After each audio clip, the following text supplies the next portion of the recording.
What's up? It's your boy Comp, and this is Bars on the Block. I want you to go ahead and tell everybody what your name is, introduce yourself, and what you do. Okay. Well, my name Jaleel Everson. My nickname Batman. I'm an amateur boxer here from Jacksonville, Florida. I box out of Duval Boxing and Fitness Club on the north side on Murder Avenue. And I've been boxing for about 3.5 years. It's really my passion, my dream. And I plan on turning professional soon and making a career out of boxing. Speak that shit. Yeah, speak that shit into existence. That's how it works. Okay, That's yeah, how it for works. Yeah, yeah. For sure. So how did you get into boxing, and what inspired you? Well, I was an at-risk youth. Yeah. I was in foster care. You know, I really didn't have someone in my life who was really like, who guided me. Yeah. So, you know, in a city like Jacksonville, you know, you can get turned to the streets easily and things of that nature. So my inspiration at the time was my friend, rest in peace to him, his name RJ Dixon, his nickname Rambo, and he was a dope boy. Yeah. And but he boxed. So I ended up seeing him like beating somebody on the street one day, and I'm like, damn, boy. Like, bro, where you learn how to fight like that? So RJ Dixon. Fight like he would have pulled the blade. He beat him crazy. But he beat him. Man. I'm talking about like, I never seen somebody throw their hands like that. Yeah. I thought like I could fight, but I was like, I wouldn't fight somebody who fight like that. Yeah. You get what I'm saying? But, you know, I was a high school football player too. I played for Lee. Yeah. So like he used to look at my physique and used to like see me and be like, bro, you probably could do this, like, but you look like you would be something. Yeah. So that's what kind of made me start paying attention to the sport. You get what I'm saying? Okay. Hell yeah. Shit. How has boxing impacted your life? What? Boxing done impacted my life on all ends. Yeah. Mental, physical, spiritually too. I can go for that because it's a discipline. Yeah, for sure. Yeah. That's the biggest thing with boxing. Yeah. You know, even though I lost my last fight, but even with that, it's like, you know, you telling yourself consistently, hey, bro, I gotta get more discipline because I lost this fight because I wasn't as disciplined as I should have been. So like boxing just all around, Yeah. It helps with your structure, discipline. It helps you to be able to tame yourself because you are in your mind, you know you can fight, you know you dangerous, but it's somebody out there that's like that and just as, you know, that can fight better than you can. So it's a humbling sport too where you gotta learn how to have humility. You get what I'm saying? Yeah. Because you learn like, hey bro, it's always somebody that's better than you at something. You get what I'm saying? Shit. Who was your last fight? I fought Jacob Spence. He's the younger cousin of Errol Spence Jr. who fought Terrence Crawford. Yeah, he ranked 8th in the nation. And I was coming like off a 5-month layoff. You know, I don't duck no smoke. So I was like in front of 500 people at the Hard Rock, and he beat me. Yeah, and that was my first time experiencing a loss like that. Yeah. But when you sign up for boxing, you know like losses come with it. Hey, you get what I'm saying? That's life in general. Facts though. So if you from Duval, we're not ducking no smoke. At all. Not ducking no smoke. At all. For sure that at all. Let me ask you, who came up with the name Batman? Or where did it come from? How did it originate? Okay, so like in boxing, your coaches usually give you your name. I still get clowned about it to this day because I gave myself the nickname Batman. That's your favorite superhero or something? Not only just that, I just compared my life to his. You get what I'm saying? Like Batman went through something drastic as a child. He lost both of his parents. You know, he was an orphan. Yeah. And then, you know, he don't got no superpowers. Out of all the DC characters, he ain't got no superpowers. Facts. But yet he came closest to killing Superman. So I look at myself like that from like a boxer's or a ring standpoint. Like I started boxing late, you know, when I was 25. And it's like, it's nothing special about my style. You can put me in front of a guy who's been doing it for a long time. I'm not special compared to a guy like that. But that don't mean I can't neutralize or beat a guy. You get what I'm saying? Just because he got more in his bag or been doing it way longer than me. So that's how I kind of like relate that to Batman. And then one of the greatest attributes I have in the ring is my jab. Everybody talk about it, you know, you can see me spar, fight one time, and you be like, man, he got a good jab. Yeah. So it's like, That's you know, essential though. That's foundational. that's the most foundational punch in boxing. Facts. So it's like when people see that, you snap jab or like it's all types of jab, all Okay, different okay. variations of it. But I'm known for that one, like that pop jab. Okay. Yeah. Oh, you fast? I know you fast with it. Yeah. Anybody who do a pop jab, that motherfucker come quick every time. For sure. Yeah, for right sure. on the shoulder. I respect that. Yeah. What's one of your greatest experiences that you've had since you've been boxing? Well, I'm no longer training with him or in that gym no more. But I originally started with Nate Campbell. He's the only world champion to ever be produced out of Jacksonville, Florida. And while I was training with him, I lost my first fight, but I went on like a 7-fight win streak. I got like 2 KOs where I knocked the guys out or they got up and they ain't want to fight no more. And he took me into training camp with Antonio Williams. And I think Adrian Broner used to be there every now and then. He wasn't in the camp full time with us, but he'll come through with us. Yeah. And, that was just like the greatest experience for me. I got to meet like real Hall of Famers, big names in boxing. I met G Herbo. Yeah. I met Rick Ross. I was backstage with everybody, being in that environment. I carried Bang belt to the ring while he was doing his ring walk. So that was like a great experience for me. Yeah. To this day, like that's like one of the highlights of my career so far. Okay. And I was talking to you earlier, and you mentioned something about Chris Payton. Am I saying it right? Chris Payton Jones. Chris Payton Jones, yeah. Chris Payton Jones. And you were telling me some real interesting stuff about him, and I definitely want you to let the people know, especially the people that's in the city and outside the city, because it sounded like he had a great story. And I want to know how it affected your life by working with him and working alongside him and things like knowing about his work and stuff like that. Well, Chris' impact wasn't just on me. Yeah. It was on the city as a whole, especially the youth. Yeah. But just me personally, very genuine dude. One of the most genuine people that I've ever met in my whole life. You get what I'm saying? Like I've came across people who helped me, and but Chris was one of those types of people where he was very goal driven. Like Phil told you, he didn't get drafted. Yeah. Everything that he've accomplished in his life was just basically off of passion, being goal driven. Yeah. You get what I'm saying? How that affected you? And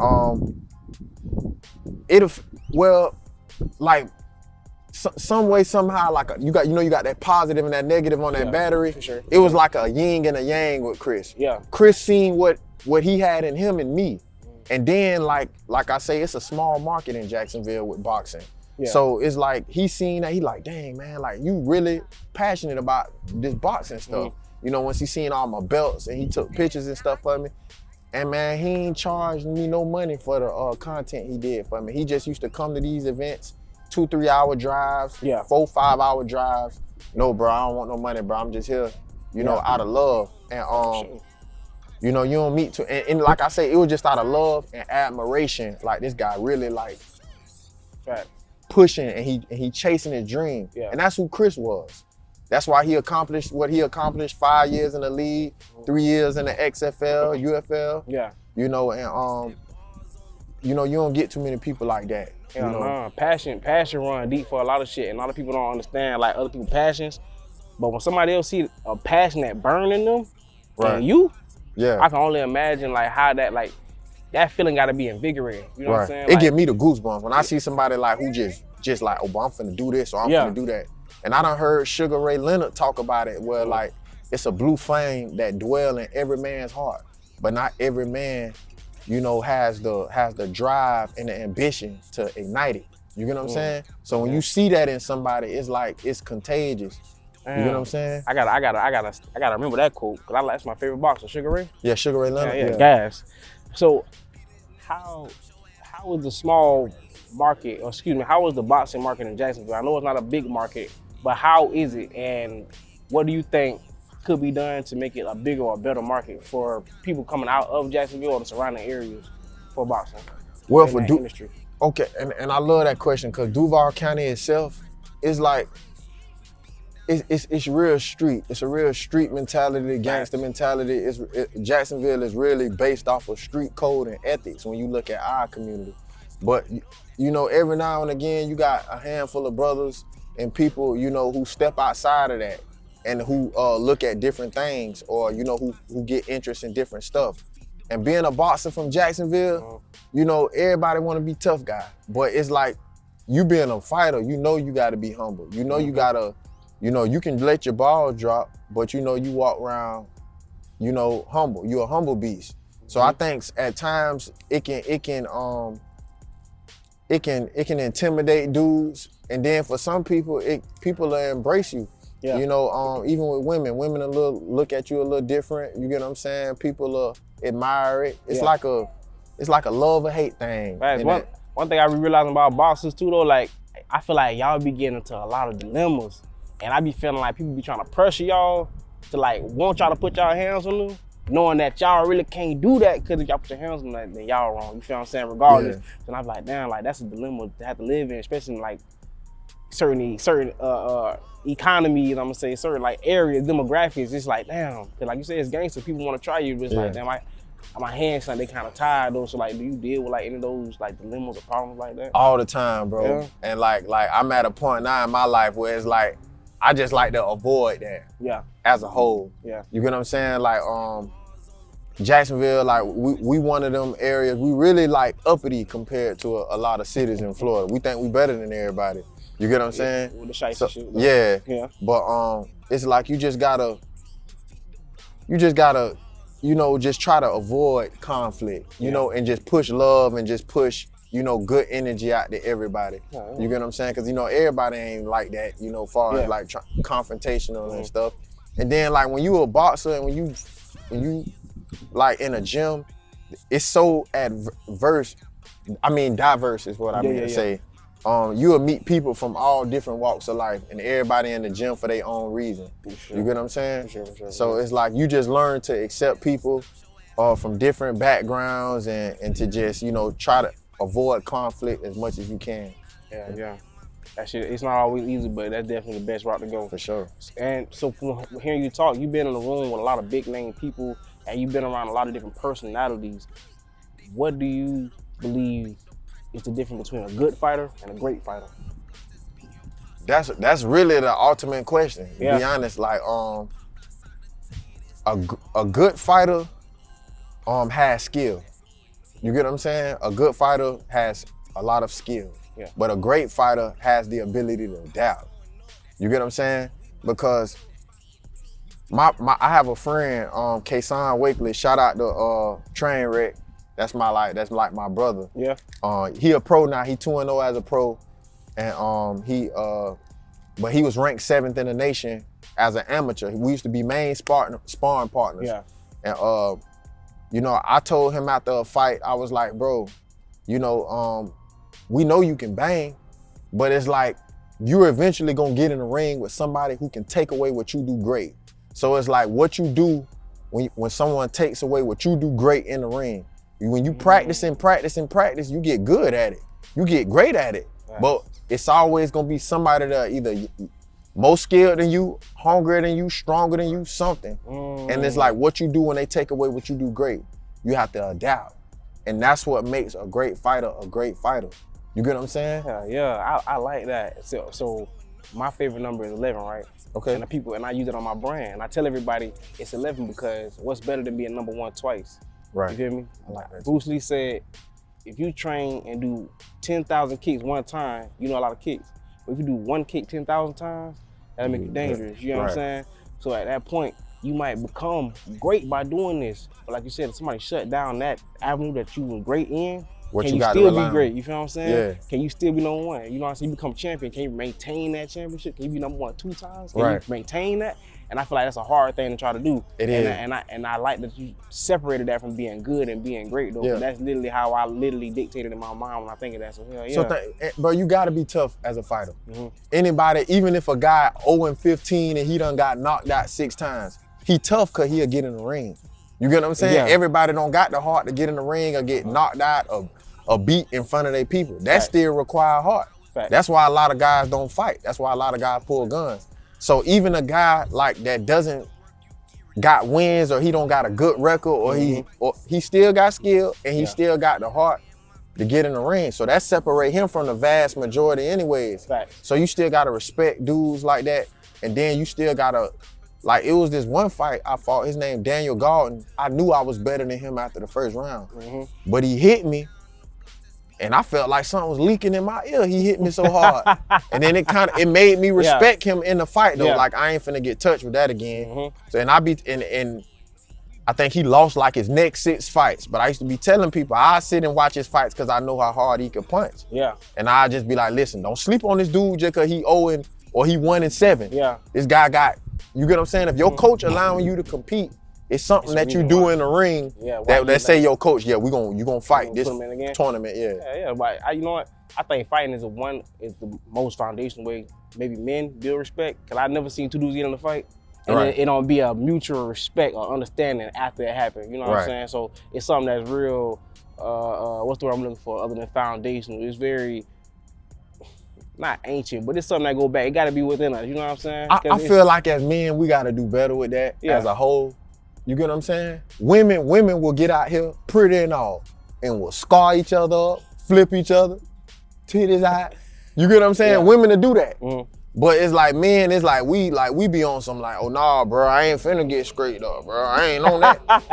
Like, bro, I ain't even got time for that, bro. You see me? And then be like, nah, bro, like, as men, we should be able to settle our differences, even if it's just talking. It don't even gotta get to that point where it get physical.